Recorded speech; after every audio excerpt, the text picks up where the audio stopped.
Good evening, everyone, and good Friday evening to boot. We're tracking that snow breaking out across portions of the area and almost two seasons in just one day. And almost two seasons based off if you live north of I-70 and south of I-70. We saw certainly a great variance in weather going throughout the day. Temperatures climbed back to the 40s with a good amount of sunshine early today before plummeting back into the 30s with some snow breaking out north of I-70. Still dealing with very little precipitation closer to and especially south of I-70. So without further ado, let's jump into it, shall we? And if we take a look at our current radar, a satellite across the area, of course, dealing with a lot of cloud cover. In terms of dealing with the precipitation, we are seeing that snow into locations north of I-70, and you can spot where we're seeing that axis of some heavier snow, which really, it overcame even these warm ground temperatures. So you saw that snow actually was able to stick in some locations where we did have that band of heavier snow. We saw this set up into portions north of I-70 earlier into the evening, and even if I were to slow this down for you, here's when that snow started to break out, getting closer to 5 o'clock. Had some flurries before this, but, it started closer to 5 o'clock and then on, that snow started to break out. And you can see where that heavier, that darker blue was. That represents that heavier snow. And you saw the locations closer to and especially north of Route 22. And then as we advance this, you'll still see that axis of some heavier snow into primarily the same locations closer to north of Route 22. Now we're seeing that axis of some heavier snow located towards locations closer towards East Liverpool, more into Carroll, Columbiana County, very northern Jefferson, as well as northern and Hancock County. So, we're still dealing with some of this heavier snow that is managing to accumulate, at least on grassy surfaces. These roads, thankfully, still remaining wet at this hour, but we will watch as we progress through the night that some of these, at least side roads, could become slippery going into tomorrow morning. But if we do see any of these slick roads develop overnight, they will not last long, thankfully, going through tomorrow morning. So it is a fairly limited window of time here that we're going to be tracking any slippery roads. Renee, good evening to you as well. Thanks for tuning on in. Renee joining us and saying good evening and good Friday evening as well to all of you. Hopefully you have some good weekend plans coming up. Hopefully you get to enjoy the weekend. And I will say what we had earlier today was a pretty good preview, I think, of what we're going to see for a lot of this weekend. So if you liked earlier today, it's a pretty good preview of this weekend. It will be a little colder tomorrow, but by Sunday, temperatures just as warm today. And in fact, I think even a little bit warmer into Sunday afternoon. But I think earlier today, not too bad of a preview of what a lot of this weekend is going to shape up to be. So right now, live look at Weirton. I'm pulling this tower camera up, looking at Collier's Way, just to show that coating of snow. I know some of you have also been seeing that coating of snow if you're tuning in north of I-70. And again, managing to overcome those warm ground temperatures thanks to that heavy snow that we had at times, much lighter snow currently in place there in Weirton. But there was times where visibility dropped to almost zero. It's hard to even see much there through the tower cam. It's the same story looking into areas around Steubenville. And again, for a lot of locations closer to north of Route 22, especially seeing that core of some heavier snow going throughout the latter part of this afternoon into this evening. And again, at this hour, it's closer towards Carroll, Columbiana County, where we're seeing that currently that heavier snow. And we'll be watching as we go throughout the night. We still can see some of this heavier snow dip back closer towards Route 22, north of Route 22 at times. That's where we're going to see the bulk of the snow continue to fall through the remainder of the night before tapering off early tomorrow morning. So in terms of snow accumulations, right, how much does this translate to? What can we be seeing? What can we measure as we do wake up tomorrow morning? Well, likely in terms of locations in Tuscarawas, Carroll, Columbiana County, this is get that coating to an inch. And I think areas in Columbiana County have the best chance to pick up around an inch of snow. I think if we're going to see an inch or more, that's going to be the best chance to see it. We cannot say we can't see it elsewhere, but I think the best chance is going to be towards Columbiana County. And our locations just south of there, Harrison, Jefferson, Hancock, Brooke County, this is where you still can get a coating to an inch, but a lot of locations can stay under that inch measurement into these areas. But again, still likely some measurable snow in these locations. Again, we still can see a coating to an inch, but a lot more of us could stay under that measurement of an inch into these areas. going into tomorrow morning. Where it starts to fall off is closer to I-70 and especially then south of I-70. This is where you're going to be on the order likely of little or none and not going to amount to much of any snow accumulation likely looking ahead into tomorrow morning. So again, north of I-70, that's the best chance to see some snow. Again, we're already seeing some accumulations in spots and areas north of I-70, a coating to an inch possible. That is the potential for accumulations we have overnight. Not a lot, but even that little bit is certainly enough as temperatures will likely be dipping below that freezing mark by tomorrow morning. That I'd be watching later on tonight, especially. I know a lot of these roads right now just simply remaining wet, most of them right now, and that can carry over here even over the next few hours. But I'd watch later tonight, tomorrow morning, even though at this point, a lot of the snow is going to start to taper off. But, we do any of that water that's lingering on these roads can freeze if it's left untreated. You could end up with some slick spots into tomorrow morning.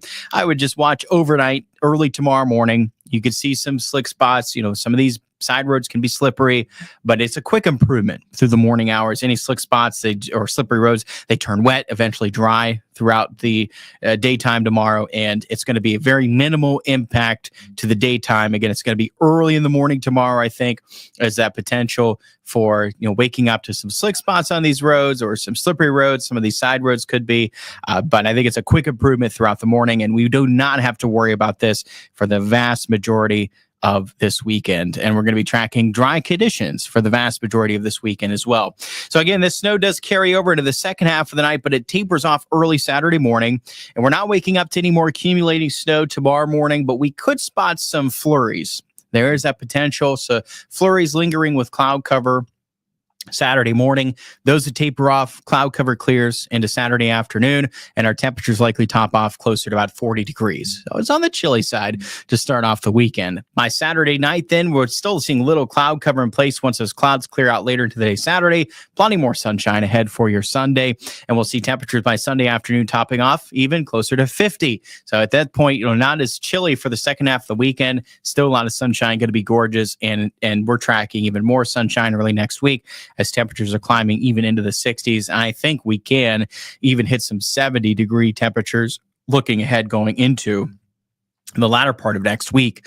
So our weekend forecast to sum it up for you. Again, the snow we're dealing with tonight is tonight. And by tomorrow morning, maybe some flurries, but a lot of it has come to an end. And we'll see a decrease in cloud cover throughout the day tomorrow, and then a lot of sunshine ahead for your Sunday. And I think even quite a bit of sunshine ahead for the latter part of your Saturday as well. Chilly start to the weekend, but a milder end. And that warming trend that we're seeing taking hold this weekend only continues next week. And we get really spring fever or a taste of spring coming our way next week, as we're going to string together days of likely with high temperatures near, if not into the 60s for the vast majority of next week. So we are not getting 60s to 30s from one day to the next like what we had for this week and last week, looking ahead into next week. So we're breaking that cycle, and we're dealing with throughout next week just unseasonably warm temperatures every single day. It's just varying from well in the 50s to even closer to the 70s. That's our range of temperatures for our highs going through next week. So if you're a fan of those warmer temperatures, you're in luck. That's what's ahead for next week. Peter tuning in with us saying, hi, good evening. Good evening, Peter. Thanks for tuning in. Lola says, early March never disappoints. Spring still on its way. Yes, and like I mentioned, it's going to be screaming spring next week. Stay safe. Yes, I agree. Everyone, just use some caution overnight if you have to be out into early tomorrow morning as well. And then we're good to go for the remainder of the weekend. Now, don't forget, this weekend is the start of daylight saving time. So this is when we're going to be springing forward, or spring forward. Our daylight saving time begins on Sunday at 2 a.m. We're springing forward to 3 a.m. at that point. So we're looking at that sunrise and sunset from Saturday into Sunday. Here's what to expect. The sunrise at 6:45 Saturday, closer to 7:43 on Sunday morning. Sunset 6:22 on Saturday will be closer to 7:23. So think by this Sunday, the sun will set even closer to 7 8:30 into Sunday evening. I know it takes time to adjust. It's a rough time to adjust to that time change, but that late sunset is certainly looking nice. And with respect to this Sunday, we look 1 week from this Sunday, March 16th. That's 7:30 then is when the sun will set. It'll set closer to 8 o'clock in 1 month from Sunday on April 9th. It'll be in the middle of April. That's when that sun will set past 8 o'clock. In 2 months, with respect to Sunday, on May 9th, the sun will set even closer to 8:30. So just in a matter of about a couple months here, that sun will set even closer to 8:30 p.m. So if you are a fan of those late sunsets, they are now upon us. And even over the matter of the next couple of months, these late sunsets are upon us. And certainly the start of daylight saving time as we spring forward a really a preview of I would say not a preview, but certainly, many people associate that with, one of the signs of spring is coming, right? I think that's the best way to put it. And ironically, as we spring forward, it seems like Mother Nature springs forward as well with this weather next week. Check this out. So I've been saying a lot, 50s, 60s, 70s possibly, but check this out into next week. We strayed together likely some dry weather as well. It is gorgeous next week. Lots of sunshine Monday, Tuesday. Well, mixed with more clouds Wednesday, Thursday. But what was looking like we'd be dealing with showers Thursday, now it's looking much drier. I think we can actually manage to end up with mainly, if not completely dry conditions throughout much of next week. And that following round of showers could very well hold off until the following weekend. And that will be more in line then with cold front passage. Temperatures do cool down a bit then going into that following week, into that next Monday. But really up until that point, I think most of next week is either mainly, if not completely dry and unseasonably warm. The normal high 46 this time of the year. Temperature's going to be trending 20 plus degrees above normal into a good portion of next week. So yeah, we spring forward and the pattern certainly looks to do the same, at least for next week with those unseasonably warm temperatures in store. So if you are a fan of the warmer temperatures, we get past the snow tonight because after that, you don't have to worry about it. And there is certainly no snow in the forecast next week with those temperatures as warm as they are. And again, mainly dry to begin with going into next week until the following weekend. That's when we'll likely spot some showers returning. So I hope everyone had a good Friday. Again, I hope you have a great weekend. Don't forget, make sure the spring forward, don't forget that time change. Again, we see the daylight saving time begin on Sunday. So keep that in mind. Again, overall, it's a pleasant weekend. The impacts we're seeing tonight do not impact much at all of your weekend. Again, maybe some slick spots, maybe some of these side roads could be a bit slick for tomorrow morning, but it's likely early in the morning. And then we see a big improvement in these road conditions going throughout the morning hours tomorrow. And we don't look back. And the rest of the weekend's quiet. Good amount of sunshine ahead. Temperatures chilly Saturday, but back near 50 for a high on Sunday. All right, everyone. Thanks so much for tuning in. As always, you can catch me coming up with that next weather update on Sunday. I'm going to be it on Sunday, so you can catch that weather update Sunday evening. And stay tuned with Chief Meteorologist Jeff Exline. He's going to be in tomorrow to give you guys the latest as well. So make sure to tune in with him for the latest on your forecast tomorrow. And I'll be right back here Sunday to keep you guys updated. Up until then, have a great night. And if I don't see you on Sunday, have a good weekend.